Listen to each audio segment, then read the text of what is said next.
recovery thrown in. If you've ever had questions about the church, maybe a bit jaded in your attitude towards religion, well, you've come to the right place. Our host, he was an honors philosophy student, ordained a Presbyterian minister, planted 3 churches, taught at a prestigious university, but now he's just an aging curmudgeon who never quits asking the question why. The host of Church Hurts and Dr. John Bash. When I was growing up, professional athletes were a little less professional than today. TV cameras and interviews after the game often included, "Hi, Mom," and thanks to their parents for getting them to that success point. Well, back then I found it a bit annoying, where now I miss the innocence and authenticity of it all. Having done this show for the past year, I've been surprised by how many of our guests end up talking about their parents, and particularly when we get into deeper issues. My mother died shortly after I turned 3 years old.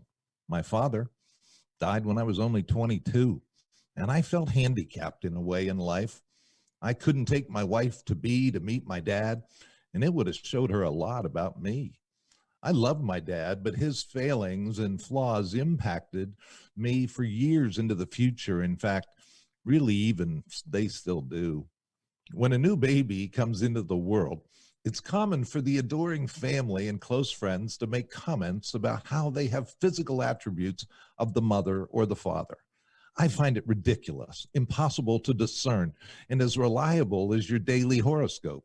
But as life goes on, often the genetic and character traits passed on from parent to child are undeniable.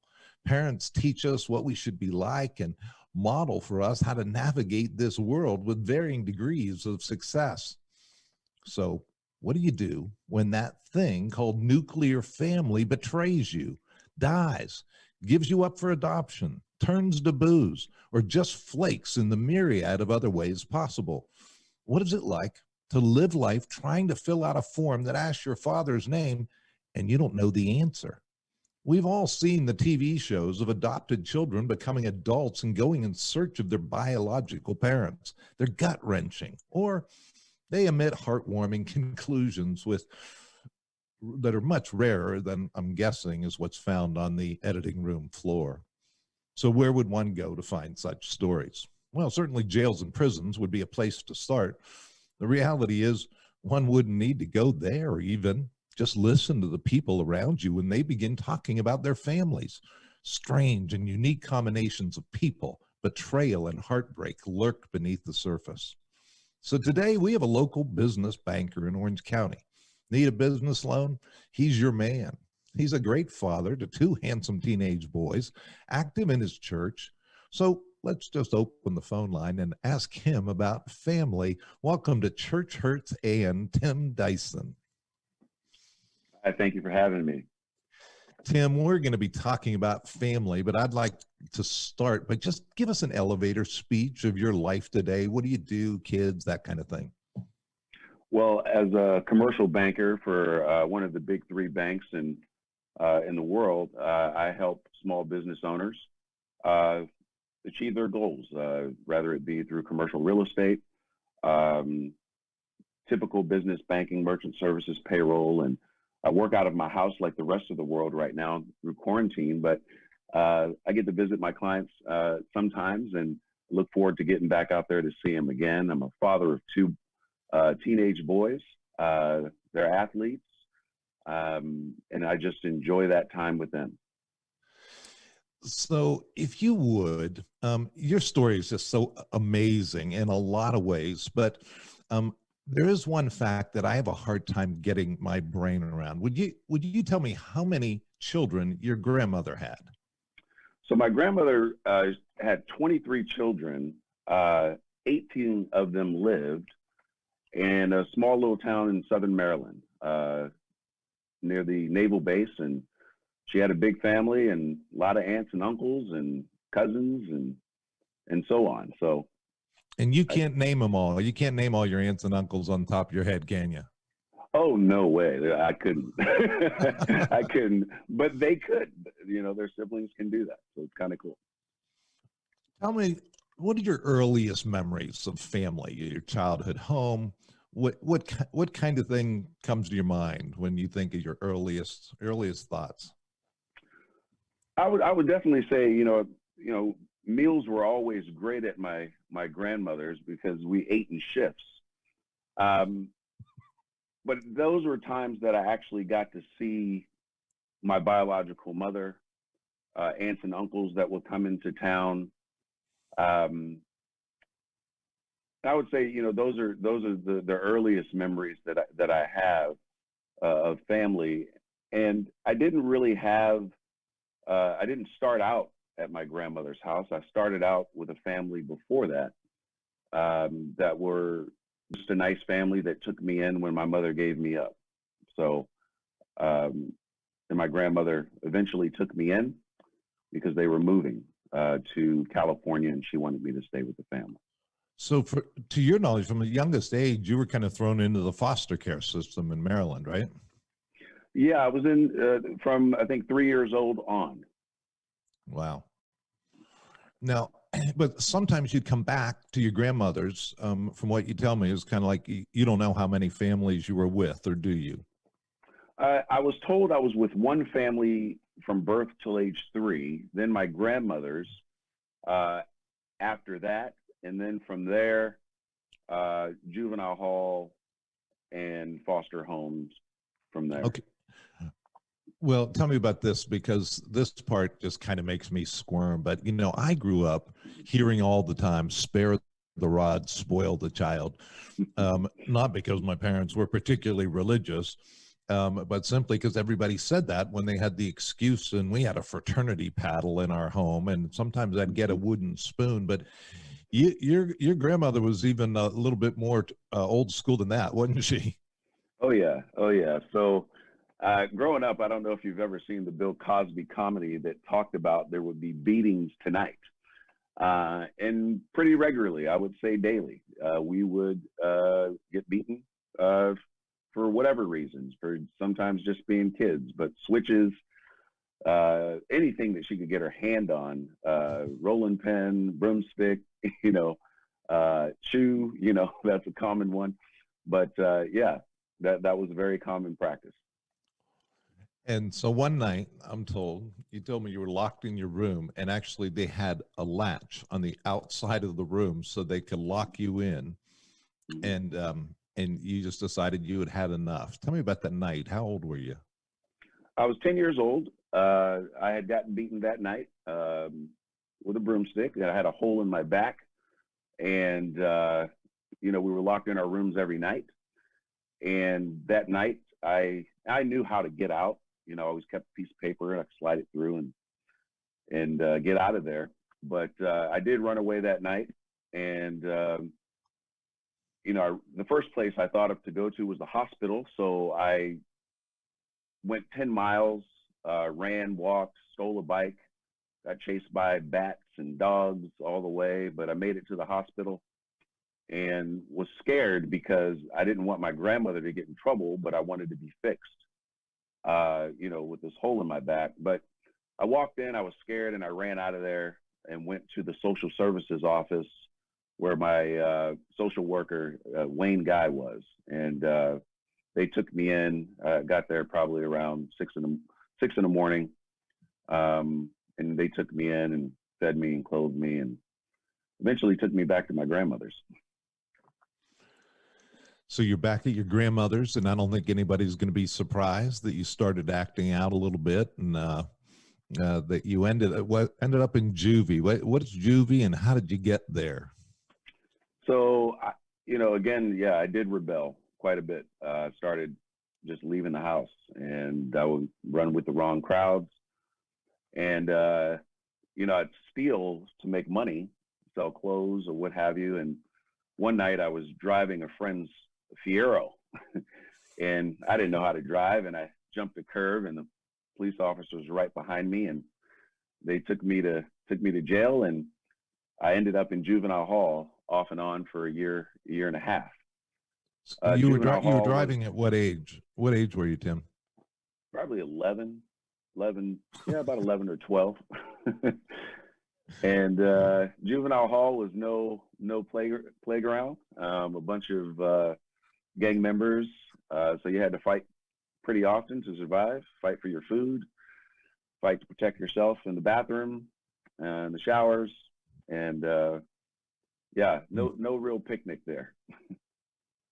Man, I mean, your story is pretty dark at this point. It's not a lot of bright lights and laughter, but some good news came for you when you were in juvie and you were going to get out. You had an option. I don't know if you had an option, but they sent you to a group home. What's a group home? And tell me about Rudy and Jamie. Okay, so the option was they gave me an option, which was either to go back home to my family's or to go to a group home. I chose the group home. And the group home was ran by Jamie and Rudy Palmer, who are both deceased now, but fantastic people, Christian folks that had about 11 boys in the home from all over, Maryland. And one of the rules at Jamie and Rudy Palmer's house was that in order to stay there is that you had to go to church. So we went to a small church and a high school that was probably 10, 15 miles away. Well, with that little bit of good news, let me just take a break for a moment and say that I work for Standing Stone, which is a ministry that really helps the frontline workers in church ministry and confront some of the difficult issues that we talk about here on Church Hurts And. If you have a chance, would you come visit us? And if you'd consider even supporting us, just go to churchhurtsand.org and you can find out how and more about what we do on this show, as well as look back at some of our other shows. Today, as we talk about family, you might want to check out the show we did with P. Alwinson and talked about fathers and that's effect on people in the church and outside the church.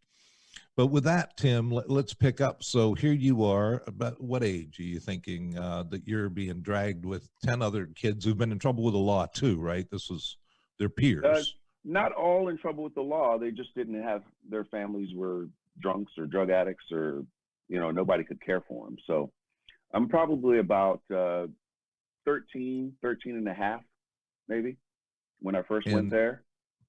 And they take you into this church. Was it a black church, white church? What was it like? So in that town, primarily, it was predominantly Caucasian. There were pockets of African Americans, and the church was all Caucasian. And there was probably 4 or 5 boys in the group home that were African American. The rest were Caucasian. And so I'm told you loved kids and you found a way to get out of church at 13 years old. How did you get out of going to the church service? Well, we would file in and we would sit pretty close to the stage, and this pastor was so boring. They said they needed help. They would make announcements. He's talking about things like sanctification at 13, 14. I don't know what that means. So they said that we need volunteers in the kids' room. And I said, heck yeah, get me out of here. I'll go in there and try to give them the love that I didn't receive as a kid.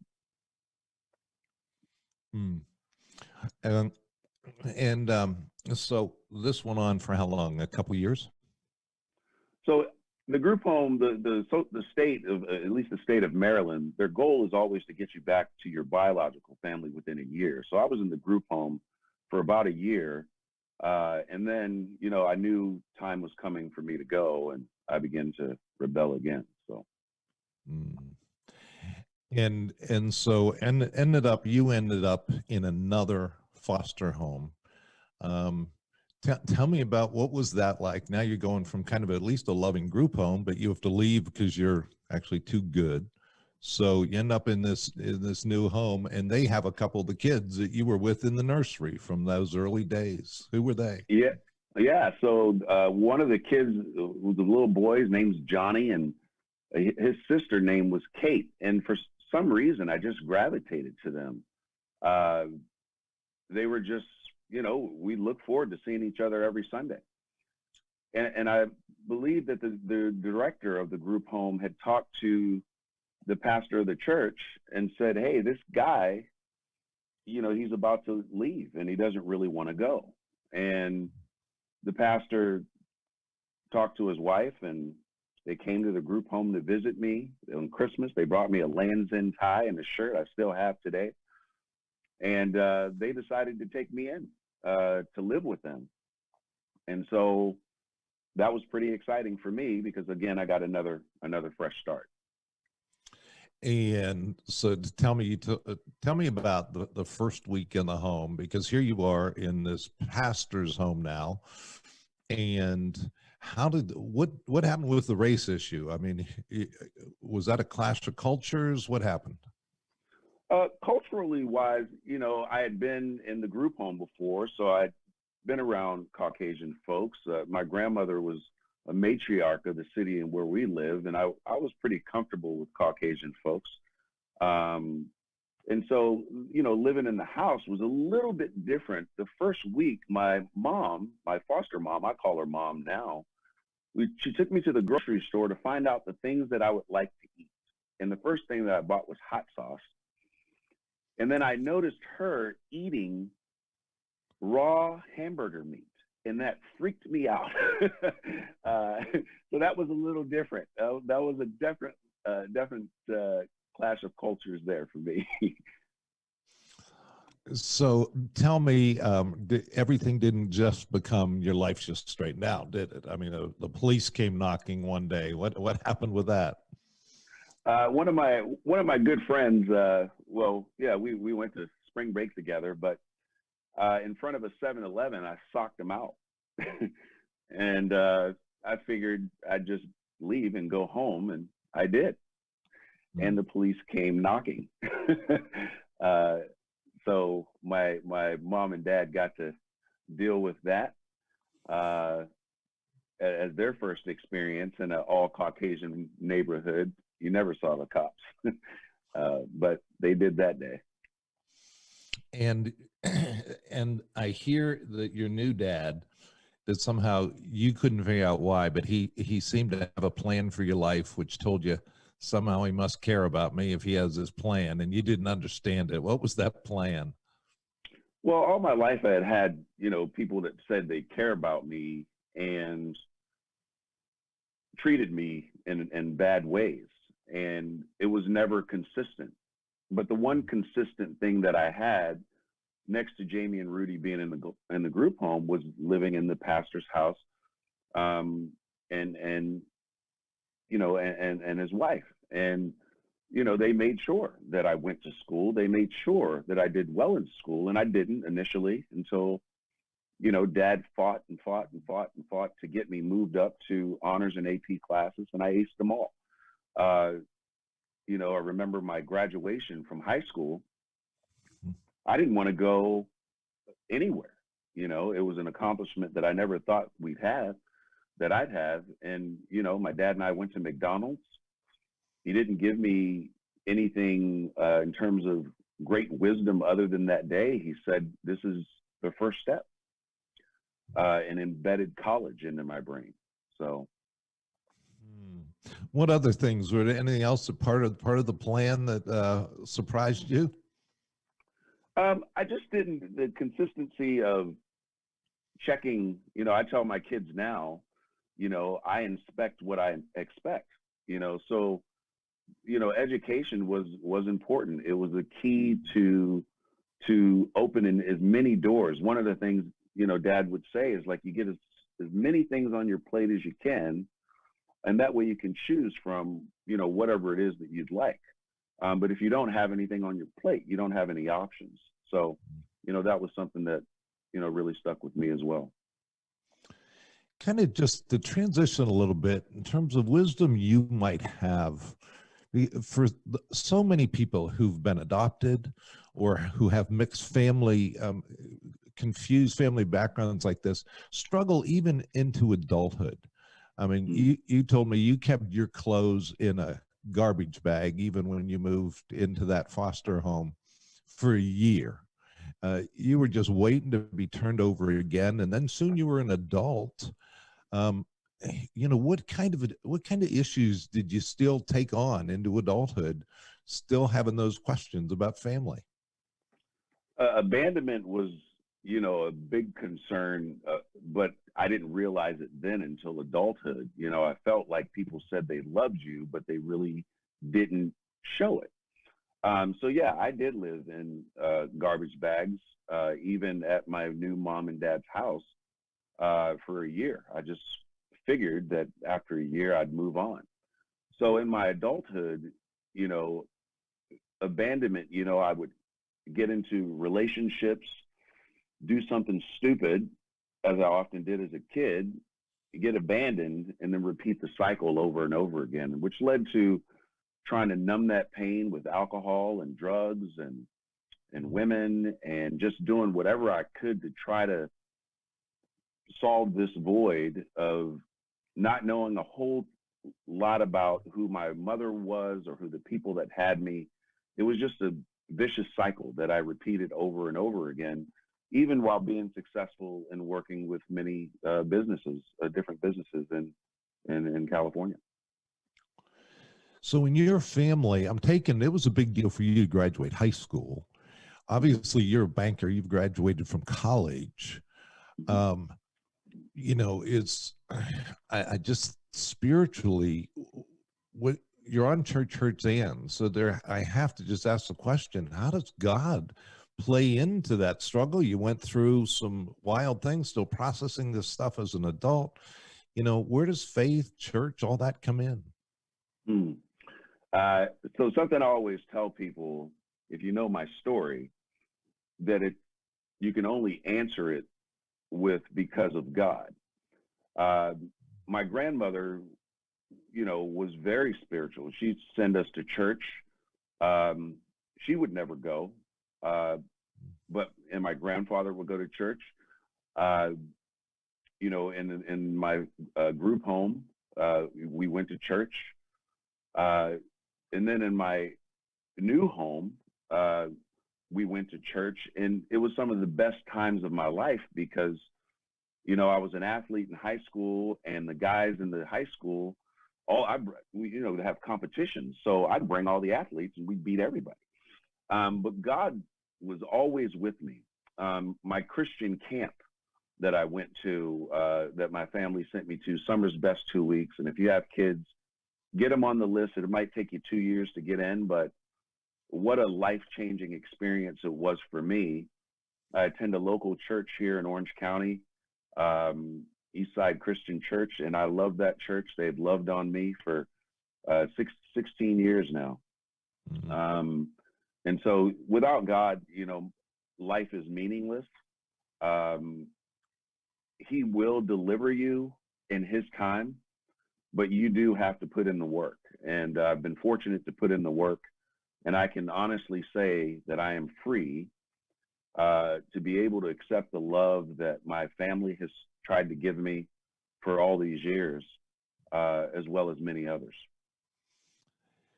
For those of you who don't know me very well or Tim very well, we've been talking as if this was about other people. But Tim, I didn't know even how to deal with this issue, kind of just with us talking with who we are, because Tim is my son. And I knew I wouldn't be able to say that without tearing up. And we're talking 35 years later. This has been a life, right? Leave us with a favorite memory as you look back at the life we've had together. A favorite memory of Tim as part of the Bash family. Oh, so many. I was fortunate enough to have a summer job building a church, your church in Southern Maryland, Chesapeake Presbyterian Church. And I'd get on my bike at about 3 a.m. to ride to school or ride to work. And, before, the sun came up, and we had to pour concrete. But one of the cool things is that my mom, my dad, my brother and sister would show up at the job site and bring me breakfast. And it wasn't just some, you know, breakfast burrito, which was very good, but I got on a plate blueberry pancakes, fresh bacon, you know, and all the construction guys are looking at me like, who the heck and why is he getting all this good treatment? Those are some great memories, you know, that I had when you took me to the Dude Ranch on my 21st birthday with a bunch of guys from church. That was a great time while most guys at 21 were out partying. You know, I was on a Dude Ranch learning about horses and hanging out by a campfire. So I think, you know, watching my brother play hockey and my sister play soccer, and just, oh, my little sister, she, you know, she's not so little anymore, but, you know, she's just the apple of my eye. And I think those are some of the great memories that I've had. But also my mom, you know, she is the rock of the family by far. And I believe your success and my success is because of the even keel, just love and support without judgment or questions, really, you know, manifested itself in my life. And those are some great memories that I've had. So I was going to ask if you wanted to give her a shout out in North Carolina as she's freezing and much missed. So Tim, thanks so much for being here. Let me just say a few words before we close. Have you ever felt underappreciated, resentful for people not noticing your acts of kindness or efforts to improve their life or the world? If not, you're unique. When do you ever hear people talk about being overappreciated? Sure, Tom Brady can talk about the team after he wins a Super Bowl in Tampa, but no one really believes him. We can't relate. Getting too much credit is just not part of the way us humans perceive life, at least not very often. With that considerable qualification, let me take my stab at it anyway.